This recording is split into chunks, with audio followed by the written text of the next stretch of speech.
जिस तरह बीजेपी की सांसद ने लोकसभा में दानिश अली पर अभद्र भाषा का इस्तेमाल किया गया, उसके विरोध में आज मुंब्रा में युवा नेत्री मर्जिया शानू पठान ने साइलेंट प्रोटेस्ट किया और सरकार की नीति पर सवाल उठाया। अब देखना ये है कि बीजेपी अपने सांसद पर क्या कार्रवाई करती है, क्या उनका सदस्यता कैंसिल करती है, हाँ नहीं।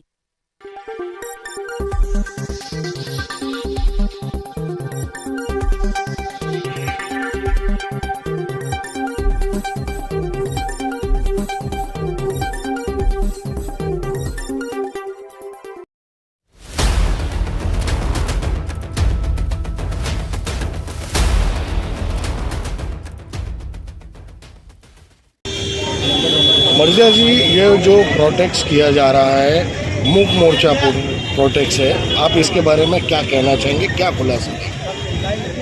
आज हम सब यहाँ पर एक साथ इकट्ठा हुए हैं अपना निषेध जाहिर करने के लिए। आपको पता होगा 21 तारीख को पार्लियामेंट में जो नई पार्लियामेंट बिल्डिंग बनाई गई है उसमें एक घटना हुई जिसमें बीजेपी के एक एमपी ने, रमेश बिधूरी जी ने, दानिश अली एक और जो एमपी है उनके साथ कितनी बदतमीजी की, उनको गालियाँ दी गई, उनको आतंकवादी बोला गया, उनको उग्रवादी बोला गया और बहुत अश्लील वर्ड्स का यूज़ किया गया उनके लिए वहाँ पर। तो उसी का हम निषेध जाहिर करने के लिए आज यहाँ पर सब लोग इकट्ठा हुए हैं कि पार्लियामेंट एक ऐसी जगह है जिसको हम सब भारत के लोग न्याय का घर बोलते हैं, जहाँ पर रूल्स फॉर्मुलेट किए जाते हैं। वहाँ पर ऐसी घटना हो रही है तो फिर उसके बाद आम जगहों पे तो क्या ही हम एक्सपेक्ट करें। और जो एमपी रमेश बिधूरी जी हैं उनके बाजू में दूसरे एमपी बैठे थे, अगर आप वो वीडियो देखेंगे जो लीक हुई है उसमें वो सब हंस रहे हैं। और हमारे जो स्पीकर हैं पार्लियामेंट के, उनको भी हंसी आ रही थी बट उन्होंने कंट्रोल की। तो एक पार्लियामेंट जहाँ पर लॉ बने जाते हैं, जहाँ पर लोगों को सबसे ज़्यादा सेफ फील होना चाहिए, वहाँ पर एक इक्वल, उनके ही इक्वल स्थान पे जो बैठे थे, उनके इक्वल पोजीशन पे जो एक और एक एमपी है दानिश अली, उनके साथ ऐसा बिहेवियर किया गया। तो आप सोचिए कि बाकी जो माइनॉरिटीज़ है उनको क्या फील होना चाहिए। कि आम नागरिक को आप किस तरीके से देखोगे जब एक एमपी को आप ऐसी बातें कर रहे हैं पार्लियामेंट में, तो यानी माइनॉरिटीज़ वो कहीं भी सुरक्षित नहीं है, आप कहीं भी उनको कुछ भी बोल सकते हो और गिरा हुआ फील करा सकते हो। अभी आप देखिए इनका दोगलापन जो है, एक आप बोलेंगे दोहरी इनके जो डबल स्टैंडर्ड्स हैं, इनका जो दोहरा मापदंड आप बोलेंगे, डबल स्टैंडर्ड्स। आप अभी जो गल्फ के किंग आते हैं, जो गल्फ से लोग आते हैं, प्रिंस आते हैं, आप उनके वेलकम के लिए रेड कारपेट बिछा देते हैं, आप उनको गले मिल के उनका वेलकम करते हैं। और खुद के देश के मुसलमानों से इतनी नफरत, तो फिर उनका क्यों आप इतने अच्छे से वेलकम करते हो? आपने G20 का इतना हल्ला किया, इतना नारे लगाए G20 के, उस पर एक स्लोगन लिखा हुआ था जो संस्कृत स्लोगन है, वसुदेव कुटुंबकम। उसका मतलब क्या है? One earth, one family, one future. One earth तो ठीक है आप छोड़ो, पर आप भारत देश को ही फैमिली की तरह, भारत देश में जो लोग रहते हैं क्या आप उनको फैमिली की तरह ट्रीट कर रहे हो? कौन ऐसा अपनी फैमिली के साथ बिहेव करता है? कौन उनको इतना गिरा हुआ फील कराता है? आप एक तरफ अंग्रेज़ों की जो चीज़ें हैं उनसे आप चिढ़ते हो, पर आप पॉलिसी तो उनकी ही फॉलो कर रहे हैं ना अभी भी।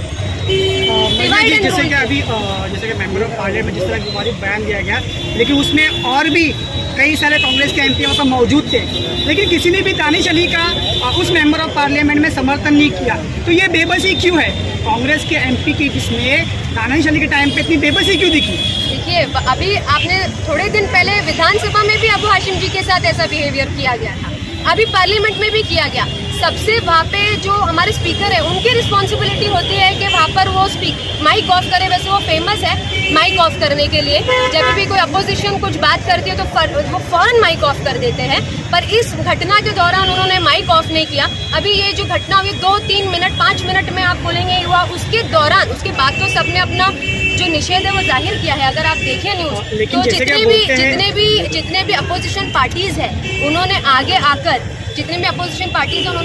अपना निषेध जाहिर किया है, और मैं इसके लिए उनका सलाम करती हूँ कि उन्होंने एटलीस्ट आगे आके अपना निषेध जाहिर किया है इस चीज़ को लेकर। जबकि बीजेपी के जो लीडर्स उनको खुद बाहर आके माफ़ी मांग लेनी चाहिए थी अभी तक के, और कार्रवाई उन पर हो जानी चाहिए थी, पर अभी तक के उस पर कोई कार्रवाई नहीं हुई है।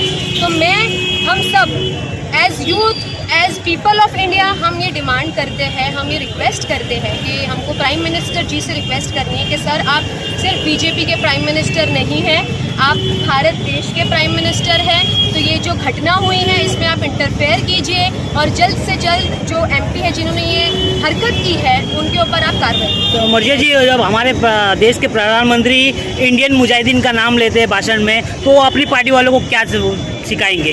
जब हमारे प्राइम मिनिस्टर ही इंडियन मुजाहिदीन का नाम लेते हैं हर भाषण में, तो अपने पार्टी के लोगों को क्या समझाएंगे वो? यही हम आज निषेध इसी के लिए जाहिर कर रहे हैं कि अगर आप ये जो नफरत फैलाने के काम कर रहे हैं जो ऊपर से फैल रही है, तो विधानसभा, फिर उसके बाद आप बच्चों के दिल और दिमाग में आज है कि प्रोपेगेंडा फैला हुआ है, एक हेट का, एक अलग तरीके का प्रोपेगेंडा फैला हुआ है कि ये मैं और आप वाला, हम अलग है वाला प्रोपेगेंडा फैला हुआ है, तो इसके खिलाफ ही हम निषेध जाहिर करते हैं। मैडम क्या लगता है आपको, ये हिम्मत कैसे बढ़ गई?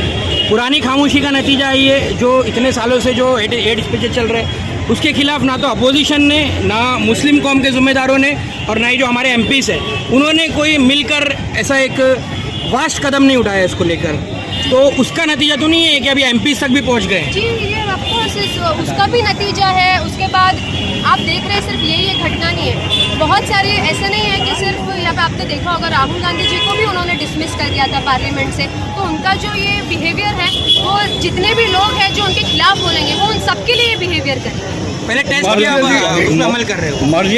मर्जिया संसद, जिसे लोकतंत्र का मंदिर भी कहा जाता है, उसकी मर्यादा को जिस तरीके से बीजेपी के सांसद ने कलंकित किया है, तो ऐसे सांसद के खिलाफ क्या कार्रवाई होनी चाहिए? देखिए, पहले तो मैं चाहती हूँ कि सांसद में जो लोग बैठे हैं उनके खिलाफ कार्रवाई की जाए, सांसद का नाम ना खराब किया जाए, क्योंकि हमारा पार्लियामेंट जो है वो कॉन्स्टिट्यूशनल रेमेडीज़ पे खड़ा किया गया है, कॉन्स्टिट्यूशनल लॉज पे खड़ा किया गया है। तो गलती पार्लियामेंट की, पार्लियामेंट में जो लोग कुछ बैठे हैं ऐसे जहरीले उनकी है, तो उन पर कार्रवाई पहले होनी चाहिए। हमारे चैनल को सब्सक्राइब करें, बेल आइकन जरूर प्रेस करें हमारी न्यू वीडियो सबसे पहले